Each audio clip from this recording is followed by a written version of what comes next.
Guys, have you ever wondered na kapag mayroong mga crisis, ang mga mayayaman ay lalong yumayaman while the rest of us struggle to survive? I remember one time, may kaibigan akong umuwi galing Middle East. He was so proud kasi meron siyang naipon na 1 million peso for 10 years na pagtatrabaho abroad.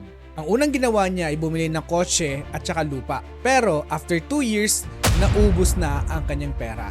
Meanwhile, my another friend, hindi siya nag-abroad, pero nag-invest siya sa mga dividend stocks dito sa ating bansa. Wala siyang bagong kotse, wala siyang bagong bahay, pero every quarter or every year, nabibigyan siya ng dividendo. Ito yung tinatawag natin na passive income. Para ba itong bonus na kahit wala kang masyadong gawin, ay kumikita ka. Isa ito sa mga tumatak sa akin. And this is the shocking truth. The rich doesn't rely on their salaries, businesses, and even luck. They rely on dividend that grows even when they sleep. So stay with me till the end of this video kasi I'll show you exactly how rich use dividends to stay rich and how ordinary Pinoy like you and me can start doing the same thing. And I think isa ito sa pinaka-biggest aha moment mo sa usapin ng pera.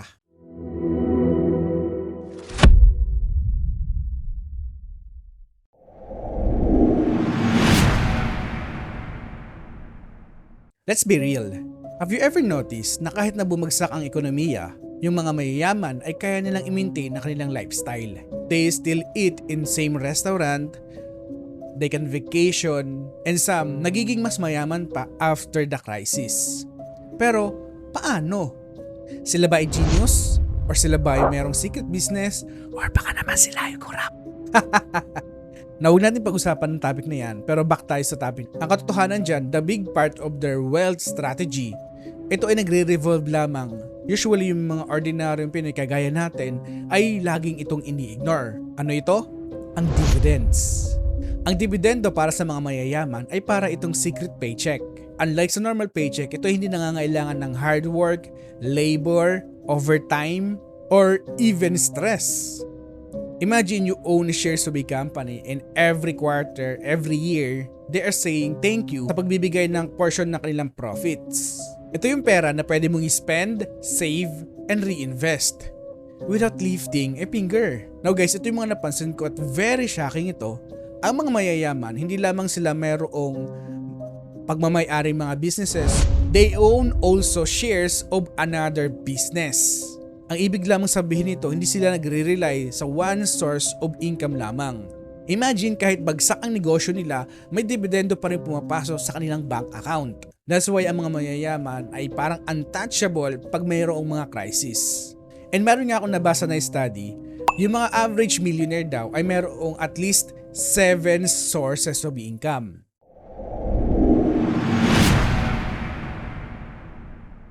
Now, let me share you a story that we can relate. Itong story na ito ay nakuha ko sa aking community and every Friday kasi ay meron ako mga kinakausap na mga subscriber natin sa ating website and marami akong natututunan din sa kanila about sa mga experience nila sa pag-invest sa market. Kaya na-develop ko rin nating website because of the information na nakukuha ko sa kanila. Ang kagandang sa story nito, siya ay isang empleyado sa Quezon City. So itago na naman natin siya sa pangalang Mang Tonyo. So kumikita naman siya ng sapat para makapag-provide sa kanyang pamilya. But ito yung pinaka-smart move na ginawa ni Mang Tonyo. Every 13 month na nakukuha niya sa kanyang trabaho, instead na i-spend niya ito ipangwaldas, ito ay pinanalaga kanya sa mga dividend paying stocks. And nakakatuwa lamang kasi at first maliit lamang talaga ang kanyang nakukuhang dividendo nung umpisa, pero sa katagalan lumalaki ng lumalaki ang nakukuha niyang dividendo kasi nga every year nakapagdagdag siya ng pera sa pamagitan ng 13-month pay niya. And naalala ko ang kanyang unang biniling stocks ay ang company Meralco. And sa mga may knowledge na sa pag-invest sa market, ang Meralco ay talagang consistent na nagbibigay ng dividendo sa kanyang mga shareholders. And yung kauna-unahang receive niya ng dividendo ay talagang labis na natuwa siya. Pero ito yung pinaka-aha moment ni Mang Tonyo kasi wala siya masyadong ginawa pero kumita nga ang kanyang investment sa pamamagitan ng dividendo. And sa kwento niya, he keep repeating the cycle na talaga nag-i-invest siya every year. And for 10 years again na pag-i-invest ni Mang Tonyo, hindi na siya nagre-rely masyado sa kanyang salary. So nakakatanggap na siya ng thousands of pesos yearly sa pamamagitan lamang ng dividendo. And guess what? Hindi niya kailangan maging financial genius, hindi niya kailangan maging CEO. Ang kinailangan lamang niya, patience, consistency, and right company. Now sa kwentong ito, tatanungin kita, gugustuhin mo ba na meron kang extra income na kahit natutulog ka ay nagtatrabaho ang iyong pera? Katulad sa kwento ni Mang Tonyo?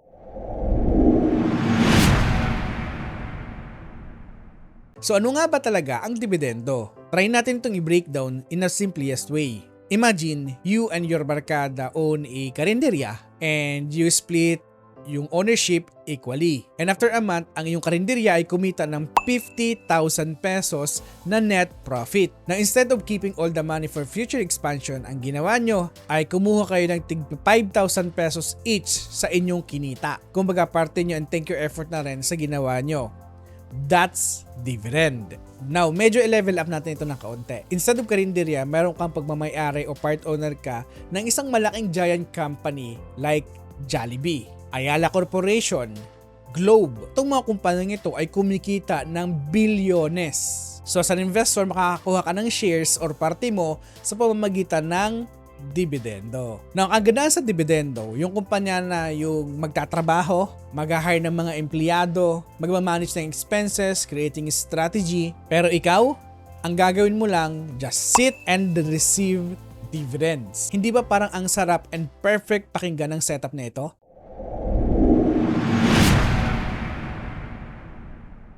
Here's the truth. Salary makes you survive. Dividends makes you thrive. So paano ko nasabi ito? Pag tayo nagtatrabaho, we trade our time for money. 8 hours a day, 7 days a week, until retirement. Kapag tayo huminto sa pagtatrabaho, yung pera ay humihinto din. That's called active income. But dividends, that's passive income. Kapag ikaw ay merong ownership or shares sa kumpanya, and regular ito nagbibigay ng dividendo, yung pera ay continuous din na pumapasok sa iyong bank account. Whether ikaw ay magtrabaho or hindi. Isa sa mga dahilan kung bakit gustong-gusto ito ng mga mayayaman, hindi dahil sa mayroong pera dito, because lumalaki kasi ang mga dividendo na ibinibigay ng kumpanya. Katulad ng companying Meralco, ICT, ATI, and many more companies na nagbibigay ng dividendo. Na pagdating sa ating salary, ang ating pera ay kinakain lamang ng inflation over time. Samantalang ang dividendo ay talagang nilalabanan nito ang inflation. Para bang ang iyong pera ay pinopromote kahit hindi mo i-ask sa iyong boss. Di ba parang ang powerful pakinggan ng salitang yon?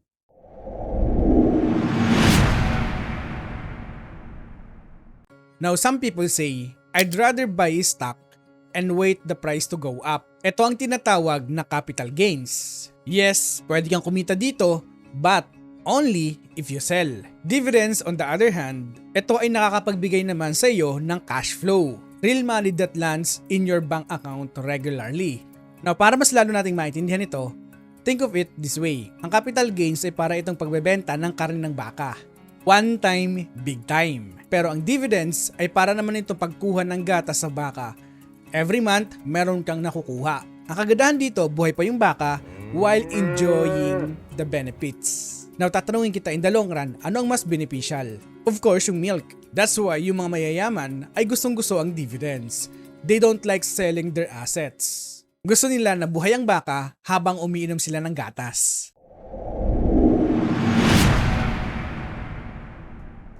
Ngayon kung bago pa lamang sa iyo ang stock market or dividend investing, siguro napapaisip ka, saan ba ako magsisimula? Ano ba yung mga dapat kong tignan ng mga company na nagbibigay ng dividendo? Na kung gusto mo makahanap ng mga dividend paying stocks, syempre ipopromote ko na ang aking website. So itong website na ito, ako mismo ang gumawa nito. Ito ay dedicated para sa mga long-term investor dito sa PSE. Okay, so ang gagawin mo lamang, pwede mong puntahan itong dividend and click mo lamang itong icon na ito. And dito makikita mo yung mga companies na talaga nagbibigay ng dividendo not only for 5 years, 10 years, but also dekada na ang binibilang. Example natin, ang Ayala Corporation, isa sa mga sikat na conglomerate dito sa ating bansa. So consecutive siya nagbibigay ng dividend. So for 34 years until today, consistent siya nagbibigay ng dividendo.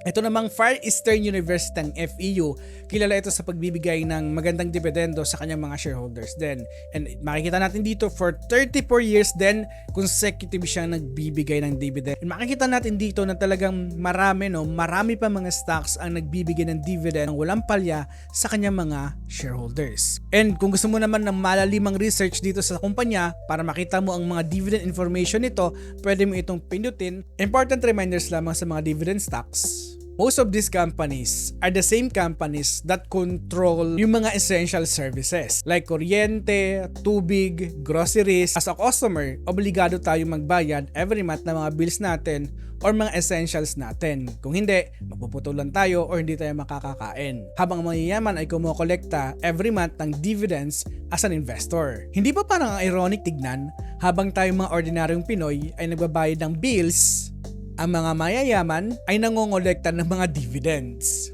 Ngayon tatanungin kita, saang side mo mas gusto? Dito or dito?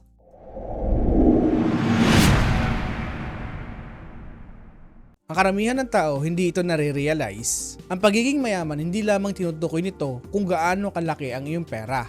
Ito ay kung gaano kalaki ang iyong mindset sa usapin ng pera at kung ano ang behavior mo dito sa paggamit nito. Karamihan ng mga Pilipino kapag merong pera, ang unang sinasabi, pag may pera ako, gagastusin ko na agad ito. Pero ang mga mayayaman mag-isip, iba ang kanilang pag-iisip. Pag may pera ako, paano ko ito paramihin?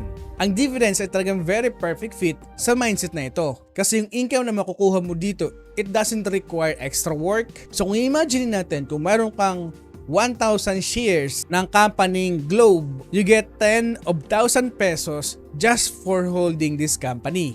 Yung mga mayayaman mag-isip, ang dividends ay parang fuel ito to their future expansion or future investment. Instead na gastusin nila ang kanilang pera sa kanilang mga wants, ay nire-reinvest na lamang nila ito sa mga dividend stocks. Sa pamamagitan nito, nagkakaroon sila ng cycle. Dividends, reinvested, more shares, and bigger dividends. Kaya naman yung mga mayayaman ay talagang laging merong cash flow na naka-reserve kasi hindi nila ginagamit ang kanilang main capital, hinahayaan lang nila itong lumaki ng lumaki and yung mga sobra dito, ito lamang yung pinanggagastos ng mga mayayaman. Now tatanungin kita, if I give you 50,000 pesos today, would you buy a new phone? Or would you buy more shares to get 60,000 pesos next year? The answer to that question shows if you are thinking like poor, middle class, or the rich.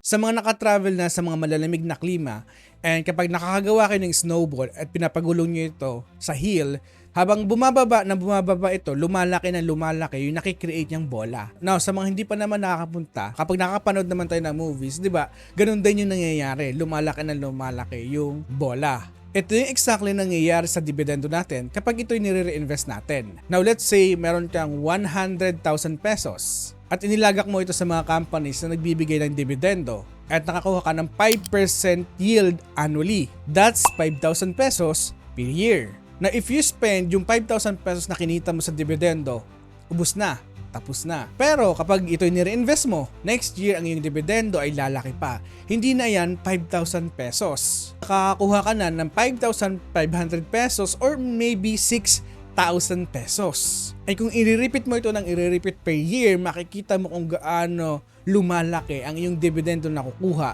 sa iyong mga investment. Ito yung tinatawag natin na Snowball Effect. Your money compounds and grow without you adding new capital. Yung mga mayayamang pamilya talaga nagre-realize sa ganitong strategy at talagang ito yung pinapasa nila to generations to come.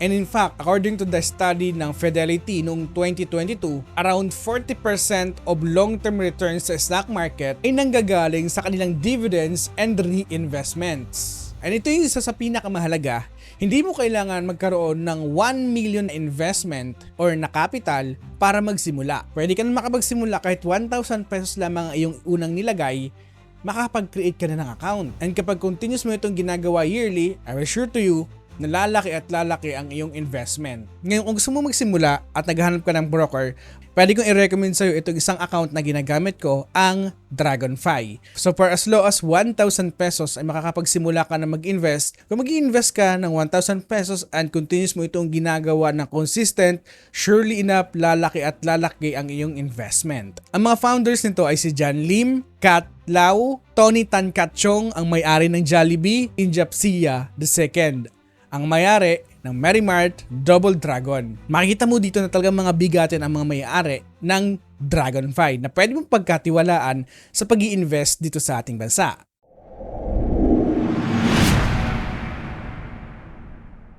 Maraming Pilipino ang gusto na syempre magkaroon ng sariling bahay and also mga pinapaupahan na properties, kasi usually mga sinasabi nila kapag meron akong apartment, meron akong renta buwan-buwan. Now pero let's compare it sa dividend. Now, if you buy a rental properties, you need 1,000 or million of peso para sa down payment, repair, taxes, maintenance. Pag meron ka mga pinapaupahan na properties, kapag umalis sa mga tenant, minsan may mga months na wala kang kita because umaalis ang mga tenants. Now, let's compare this sa dividends. Now, for as low as 1,000 pesos or even 5,000 pesos, makapag-umpisa ka na mag-invest sa mga dividend stocks sa ating bansa. No tenants, no repair, no maintenance. Of course, itong two strategy na ito ay valid, but here's the reality. A lot of Pinoy can't afford yung mga rental properties kasi sobrang malakihan yung ibubuhos mo na investment. But almost anyone can do dividend investing. Kaya naman ang mga mayayaman ay kinukumbine ang rental properties and also ang dividend income. They earn rent from their properties and also they earn dividends from their stocks. So share ko lamang ito sa inyo. As of today, meron na akong 4 rental properties. Gusto ko lamang din i-share sa inyo yung isang tenant ko na since 2017 until today, naandun pa rin siya doon sa bahay na yon sa Cavite. Talagang tuwan-tuwa ako kasi ang hirap makahanap ng umuupa na talagang aalagaan yung bahay mo. And sa mga nanonood na mayroong pinapaupahan din, surely no, makaka-relate din kayo dito. Today, sobrang hirap makahanap ng matinong umuupa. May mga iba kasi no, na talagang pag umaalis yung mga umuupa, swerte na lang kapag walang sira yung mga properties mo. Pero pag meron talaga, 'di ba, sobra. Sa pagpapagawa ng bahay ay talagang mahal talaga ngayon. Now, I think isa sa pinaka-aha moment ng video na ito, and this is the part most people shock. Simula ng pagkabata natin, na-train tayo, na sinasabi na sa atin lagi ng mga magulang natin na mag-aral ka ng mabuti para magkaroon ka ng magandang trabaho. Pero ang mga mayayaman mag-isip, ang sinasabi naman, make your money work for you. So example natin, if you work sa office, earning 30,000 pesos a month, you work 8 hours a day, 22 days a week. Now, meanwhile, someone invested 1 million peso in dividend stocks with 6% annually. That's a 60,000 pesos a year or 5,000 pesos a month without working a single hour. Now, imagine if that investor ay merong 10 million pesos, and that's 600,000 pesos a year or 50,000 pesos a month. That's already higher than the average salary dito sa ating bansa. And they are not even working for it. And that's the aha moment. Yung mga mayayaman, kaya yan mayaman, hindi dahil hardworking people sila. Mayaman sila because meron silang system na sinusunod where money works harder than people. And dividends are one of the purest example of this. And also naalala ko pa yung talk ko sa launch ng Dragonfy 2.0. So sinabi ko doon, sa pag-i-invest sa market, especially dividend stock, anyone can do this. It doesn't matter if you are OFW, a teacher, a driver, or empleyado ka. Ang stock market, it doesn't care your background. Kung nakatapagtapos ka man or hindi, marunong ka mag-English or hindi, it doesn't care. It only cares if you are willing to invest and wait. Guys, bago ko tapusin ang video nito, if you found this video helpful, don't forget to like, share, and subscribe for more investing content like this. And please comment down below if you are ready to start your dividend investing journey. And also, I'd love to hear your plan. And remember, the best time to plant a tree was 20 years ago. The second best time, today, now. And this is PSC Warrior na lagi nagpapaalala, invest wisely, and see you, Lalesay.